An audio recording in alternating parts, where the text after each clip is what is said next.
A fair warning, this video will recount disturbing stories related to bodily mutilation and mental anguish. These stories will be told to inform and educate about a major issue of our time. Hey there everyone! In this video, I'll be doing something a bit different from what usually appears on the channel.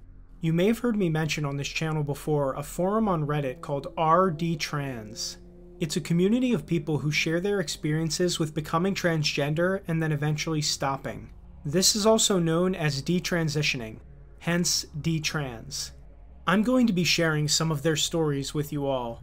I won't lie to you, they get pretty dark. For those not aware, gender transitioning usually involves body and mind-altering drugs, and in many cases, permanent surgery. So as you can imagine, once someone decides they're not transgender anymore, they have to live with the consequences of all those things. These stories come from men and women. They come from teenagers and fully grown adults. Some of the posters use their real name, while others remain anonymous. With transgenderism becoming rapidly more popular in recent years, stories like these need to be brought to light and heard. The purpose of this video is to educate. Links to all of the posts I'll be reading will be archived in the description. If you enjoy this style of video and would like to see more stories from Reddit, let me know in the comments. Before I begin, let me state a few important facts. The victims in these posts absolutely need to be heard, but there are many people who do not want their testaments to see the light of day. Many people would do anything, no matter how sinister, to prevent these experiences from being shared. They shatter a carefully crafted public image of gender transitioning that transgender advocates would like everyone to believe.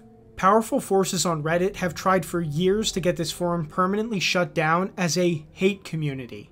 Fortunately, as of today, their efforts have failed and the forum remains online, though many similar communities have been banned. The fact that certain people want these stories silenced tells you the kind of gravity that they have. It's my belief that sharing them is vital to the current worldwide conversation about sex and gender. Hopefully with this information, we can all address the issue of transgenderism more honestly. And now, with that all clear, join me as we delve into the dark reality of transgender detransitioning. Story number 1. My consent was not informed. Burner account because I don't want to be harassed. I started transitioning when I was 16. A child. I had undiagnosed bipolar disorder, but no one bothered to screen me. If they did, they would have seen that I viewed transition as a way to throw myself away and try again. That I was traumatized by my childhood. That I self-harmed. But they didn't. They said congrats and handed me a referral. By the time I realized I was more depressed than ever before, I had already had a mastectomy and 2 years on testosterone. I was thrust into adulthood broken. I went through the detransition process, quit tea for over 5 years, and here at 27 I sleep 14 hours a day, my hair falls out, and I can't stop gaining weight. I decided I had enough and got a full medical workup done. My lab work revealed I have almost no female hormones. I will never have children. I have polycystic ovary syndrome. I have high cholesterol. I have cysts all over my ovaries. My primary care physician had to submit my results to a specialist because they were so unusually terrible, even for polycystic ovary syndrome. I will be on weekly injections, diabetes medication, and who knows what else for the rest of my life. And at this point, I have no idea if I will ever get back to feeling energetic, out of pain, and a little bit normal. When I signed those papers, I was not informed of any of this. I was a child, allowed to destroy my body permanently under the assurance that I can always change my mind, and that it's a beautiful, harmless process. The informed consent model is a lie, because we are just guinea pigs to a medical experiment. My life is permanently afflicted, and I was not informed. I only wish my experience could mean anything, but all it will ever be is internet harassment and an empty feeling. The medical community can't listen, and the trans community won't. Story number 2. Ruined my f***ing life. And for what? I just can't get over the fact that I ruined my life by transitioning as a 13-year-old, and now I have to try to undo it all as a 19-year-old. But I feel like it's just too late. All I ever wanted was to be happy, but this is the furthest thing from that I've ever been, and I'm really not coping. And to top it all off, I got feelings for someone who I damn well knew wasn't going to like me back, and broke my own heart like an idiot. I just can't help but feel like if I was a normal girl, maybe things would be different. Maybe he'd actually love me back. Guess I'll never know. I just don't know what to do, and it's not getting any easier as the days go by, just more and more complicated. I'm starting to be questioned by people about my gender, which I wasn't expecting so soon, and I don't know what to tell them. This whole thing is just horrible, and I wish I could go back and tell myself it wasn't worth it, but I can't. Now I'm stuck like this for good, and some days I feel like I just can't do it anymore. To transition is to waste the one life you have chasing a pipe dream that will never be set in reality. There is no way to truly change sex. To think there is living in a delusion. You may be happy for a time, but ultimately the fact you are living a lie will always prevail and ruin the facade you have allowed yourself to fall into. Every trans person must come to the realization that their birth sex is the only sex that is important, excluding intersex conditions which are more of a medical problem than proof of gender diversity. Don't even bother wasting your time. Trust me, it's not worth it.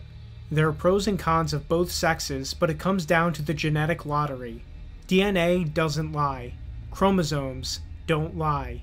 There is no such thing as being born in the wrong body. The body you're born with is the only one that has the ability to work as nature intended. Hormones and surgery are unnatural and can have devastating consequences, especially to children and teenagers who are unfortunate enough to be subjected to them. Get out while you can. Being trans is a one-way ticket to a miserable existence. Story 3. Socially transitioning has ruined my life. I am a 17-year-old girl, and up until January, I identified as a trans boy for a year.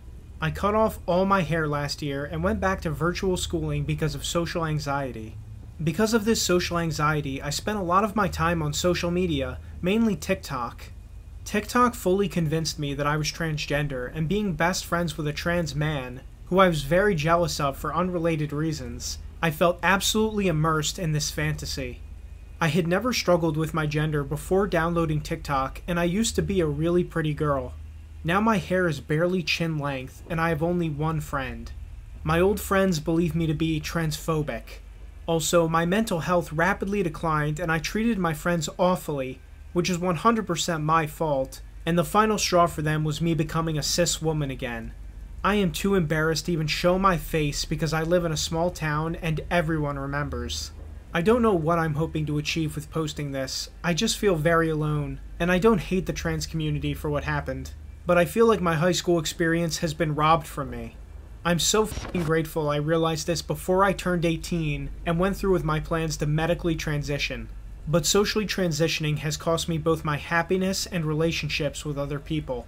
Even my relationship with my mother, who I always had an amazing relationship with, has become strained ever since I came out. I really miss my old self. In another comment, she wrote, "Even before I identified as trans, high school wasn't exactly great. It just hurts because I struggled with pretty bad mental illness. Even before I identified as trans, and my freshman year, things began looking up. I believed I'd be happy again. Unfortunately, this was also the year quarantine happened, and being isolated made me terrified to return to school.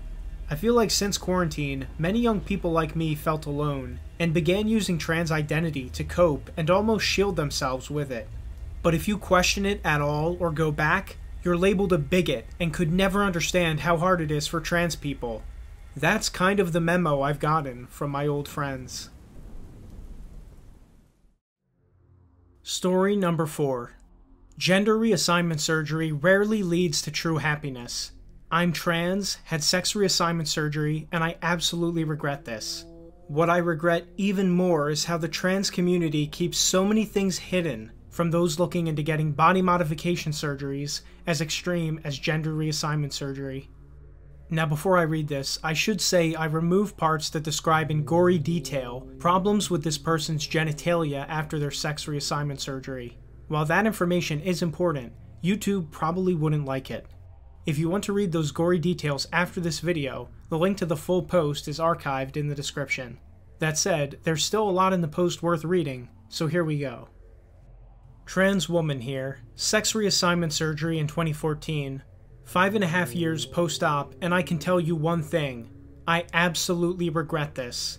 When I forget a couple of dilation sessions, it is just plain painful to get my dilation schedule started up again.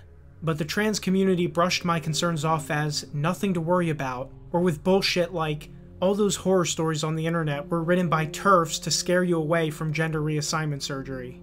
Well, I would have been better off to have chickened out. Not only have I dealt with long post-op depression, my genitals aren't as sensitive as they used to be. I wish I could have saved myself this sorrow. Now, for the rest of my transition. Did it make me happy? It made my life significantly more difficult. I am stealth, meaning that you keep your past hidden from others, and I am terrified that people will find out and discover my past. I still have gender dysphoria. I feel like I live in a male body that was molded to look like a female body. My body doesn't feel like a genuine female body at all. Finding a partner is almost impossible as a trans woman, even in my case, and I pass well as a female. Even if you find a partner, you always feel inadequate because you put them through a lot more struggle than they should have to go through. My story is fairly typical for the average male to female. Most keep all kinds of unresolved psychiatric problems, the distress always stays present, and there is general unhappiness in the community. Yet, transitioning is still positioned as a holy grail. Well, it's not. I wish there would have been other ways for me to deal with dysphoria. My health is also worse since I have been on hormones for a long period of time. My eyesight is significantly worse than before HRT, I have anxiety, and I have a slow metabolism. The trans community silences everyone who dares speak up against the narrative of a happy ever after, telling us we were never really trans, and so on. To this day, I live as a woman and I absolutely regret living a transgender existence. I'm male and nothing in the world can change that. The community needs to start telling the truth and not try to erase the bad and the ugly that comes with this transition. I have bladder discomfort and urinary tract infections very often since I had surgery, and my surgery was considered a success. I wonder how bad the less successful cases are wrecked when I am considered a success story in this physical situation. Things need to change. Once the excitement wears off, it's a highway to hell.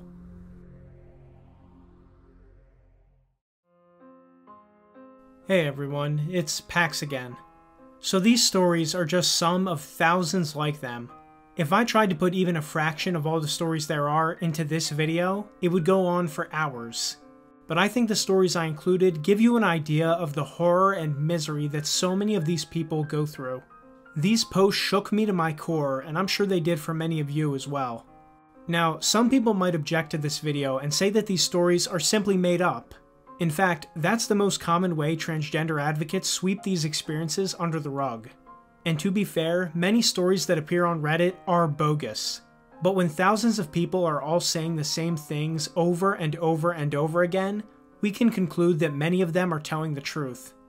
For my part, I checked the accounts of the non-anonymous users whose stories I told, and they were legitimate detransitioners. So, where does this all leave us? I'll leave that up to you, the viewer. But I will ask these simple questions. With everything you've heard here, should gender transitioning remain legal?